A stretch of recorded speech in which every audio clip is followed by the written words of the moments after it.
Hi, today's good person to know is Earls. He's headmaster at Herd, and he gave a fascinating talk on the art of copying other people, products and services.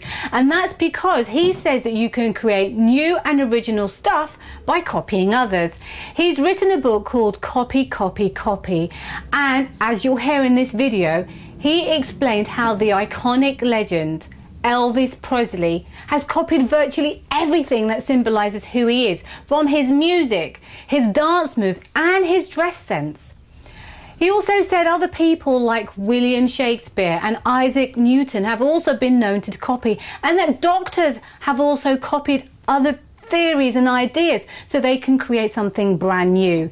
In this video, Mark identifies 4 ways in which you can make copying legitimate.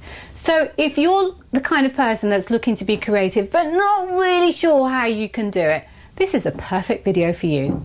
So I hope you enjoy it, and thank you for watching. Books that I've been writing about how consumers, our users, actually do what other people do. They're social creatures, they tend to do what other people do. This man here, Andy Meltzoff, did baby gurning experiments, went into human maternity wards and then subsequently into zoos and made faces at the infants as young as 42 minutes old. He discovered 3 things, a lifetime's work. 1, humans copy earlier, they copy better, so that the thing about monkey see, monkey do is nonsense. Humans do it better. And finally, they go on doing it long after there's a reward. But I'm going to talk about it in the context that we all live in, which is innovation and creativity. And this challenges some of our hardest and deepest felt ideas about what it is to be a creative person, how to get to original stuff. How is it that copying, or can copying, create originality? I say yes. Copying is an essential part of what it is to be creative, and so long as we go along denying it, we're doing ourselves and our skills a disservice. We're also making it harder to come up with the new things that we're all excited about. And if you like the book, Copy, Copy, Copy, there's an awful lot of Elvis stuff in there. Elvis was seen by most of his contemporaries to be an original. He came out of nowhere, they seem to say. And everyone, black and white, subsequently copied his mannerisms, both his physical mannerisms, his vocal mannerisms, and much of his styling as well.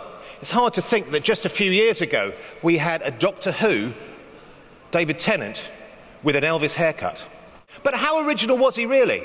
The facts say otherwise. The first thing is, and if you've played in a band, you'll know that this is true, Elvis was a covers artist. You don't do your own songs, you do other people's songs. Secondly, the most famous routines, bits of his routine that you think would be quintessentially Elvis, wasn't original, wasn't an Elvis move, it was stolen.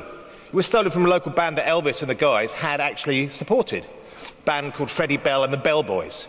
His looks were put together not by himself, not by some inspired stylist, but a bloke who ran a local clothes shop on Beale Street, who basically spotted ghetto fashion, whether it was the leather jumpsuit of the '68 tour, or the Earth, Wind and Fire, like huge white flares, stuff, ghetto wear, sold back to young white boys like him. Copying is such an essential part of being creative that those people who study what it is to be creative find it really hard that we, in our business area, resist the idea. Billy Shakespeare, undoubtedly one of the most creative minds in English literature and in the English language ever, wrote 30-odd plays, 1 original plot. He was known around the bookshops and stalls around St Paul's for going in there, reading the stories, writing them, making notes, going home and rewriting them. This is Isaac Newton, probably the grumpiest scientist ever. So it's not just creative people, as in artists and writers and musicians. Scientists do this too. Scientists rely absolutely on other people. The scientific method is designed as a way of doing science so you can trust other people's work.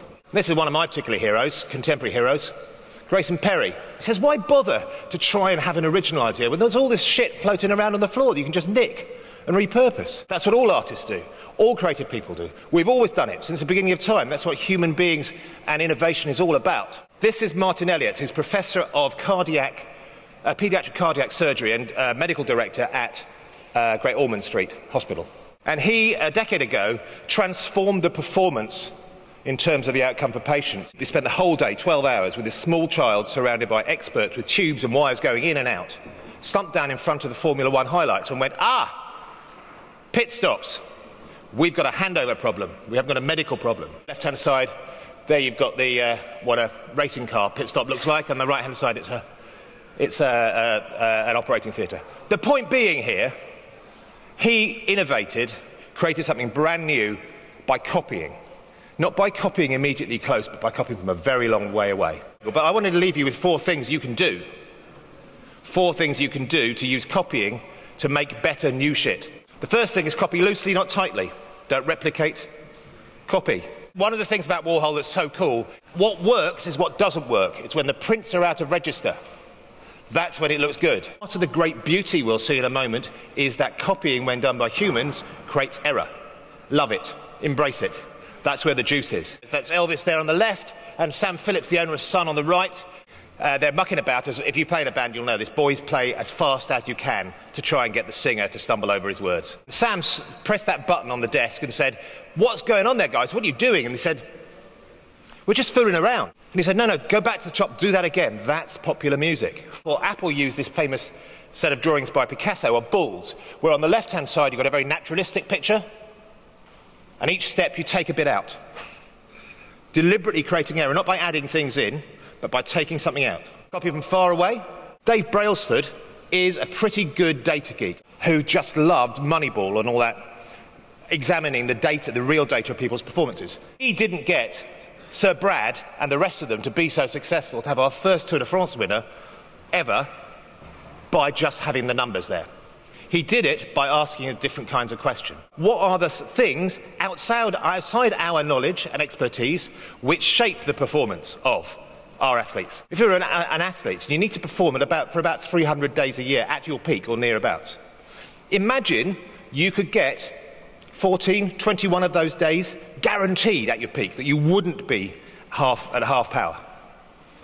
That's what good sleep science can do. The single biggest cause of athletes' performance dropping away suddenly in a race was respiratory or stomach infections. And those are transferred by hands. So he found someone, a woman who'd been working for the federal government in the US, who's an expert on how to wash your hands. He described his strategy as the aggregation of very small things, very small advantages. But they're copied from far away, not from the next team. Ask yourself, what kind of thing am I dealing with? At the heart of this book, Copy, Copy, Copy, is a very simple map about how people choose, and it was something I did with Professor Alex Bentley of Bristol a couple of years ago. What kind of thing are you dealing with? Because once you know what kind of thing you're dealing with, you can know where to look. If you know copying, and you love copying, you can make far more original things than you can without it. If you accept you're a copycat, you'll have an easier life as a creative person. But just don't tell the people who pay the bills. I thought that Mark's talk was absolutely brilliant. He's just given me and you a plausible reason to copy. I think it's brilliant. And I think he's right. That's the way we can be creative. That's how we get that spark in our mind so that we can come up with something quite ingenious. So I hope you enjoy this video. Please subscribe to see more, and thank you for watching.